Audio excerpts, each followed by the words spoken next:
안녕하세요. 구명모 법무사입니다. 개인회생을 하기 위해서는 직업이 있어야 되죠. 소득활동을 해야만 개인회생을 할 수 있는데요.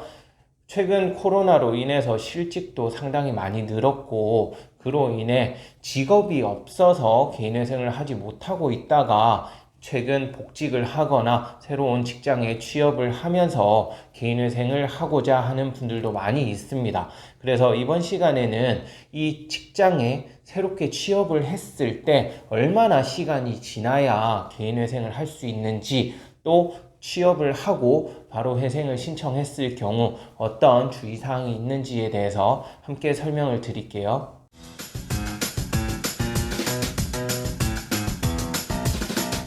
개인회생을 하기 위해서는 직업이 있어야 되거든요. 다만 이 직업의 종류에는 제한이 없습니다. 일용직도 상관없고 아르바이트도 가능해요. 정규직은 당연히 가능하겠죠.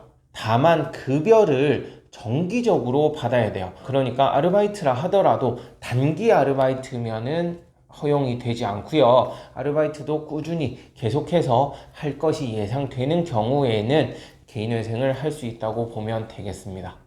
그렇다면 내가 직장을 구했는데 몇 번의 월급을 받고 나야 개인회생을 할 수 있는가? 이 질문들을 많이 하시는데요. 반드시 월급을 받고 나서 몇 개월이 지나야 개인회생을 할 수 있다, 이런 규정은 없어요. 그 말은 취업하자마자 개인회생을 신청할 수 있다는 말입니다.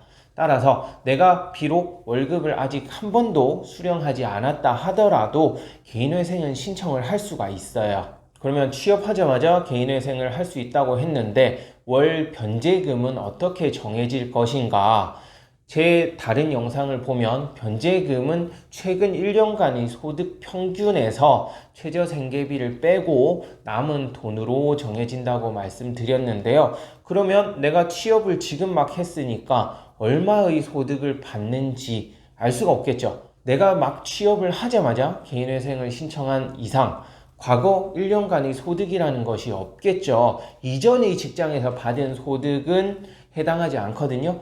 이직을 한 경우에는 현재 직장의 소득을 기준으로 변제금이 정해지기 때문에 과거 1년간의 소득이라는 게 있을 수가 없습니다. 이 경우 어떤 식으로 변제금이 정해지느냐 하면 아직까지 급여를 받은 내역이 없기 때문에요. 내가 취업을 했다면 얼마의 월급을 받을지는 예상은 할 수 있겠죠. 세후 월급, 예상되는 월급을 기준으로 해서 개인회생을 우선 접수하게 됩니다. 그렇게 해서 접수를 하고 나서 법원에서는 아직까지 이 신청인이 월급을 받은 내역을 확인하지 못했죠. 그렇기 때문에 법원 입장에서는 개인회생 신청을 일단 접수는 받아주고요. 그 후에 회생을 진행하는 중간에 3개월 또는 길게는 6개월 이후 그 기간 동안, 3개월 또는 6개월의 기간 동안 급여를 받은 내역을 제출하도록 하고 있어요. 그렇게 해서 3개월 또는 6개월간의 평균 급여를 기준으로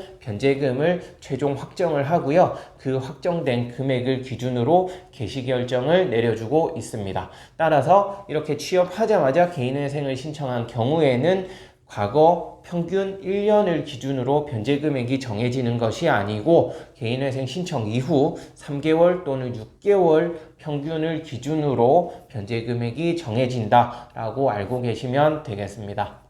따라서 취업을 하고 바로 개인회생을 한다면 그 신청 이후 3개월 또는 6개월간은 급여가 비슷한 수준을 유지하도록 그렇게 관리를 하는 것이 좋겠습니다. 왜냐하면 제가 말씀드린 대로 3개월, 6개월 평균을 기준으로 변제금액이 다시 수정되기 때문에요. 그 기간 동안에 갑자기 급여가 급격히 늘어나거나 또는 추가 수당이나 기타 보너스를 많이 수령하는 경우에는 변제금액이 상당히 많이 늘어날 수밖에 없거든요. 그러니까 개인회생 신청 후 일정 기간 동안은 급여를 비슷한 수준을 유지하도록 하는 것이 가장 중요하다고 하겠네요. 네, 이번 시간에는 취업하고 바로 회생을 할 수 있는지, 또 바로 회생을 신청하면 어떤 주의사항이 있는지에 대해 설명드렸는데요. 이 외에도 또 궁금한 사항이 있으시면 언제든지 전화나 카톡으로 문의 주시기 바랍니다. 네, 끝까지 시청해 주셔서 감사하고요.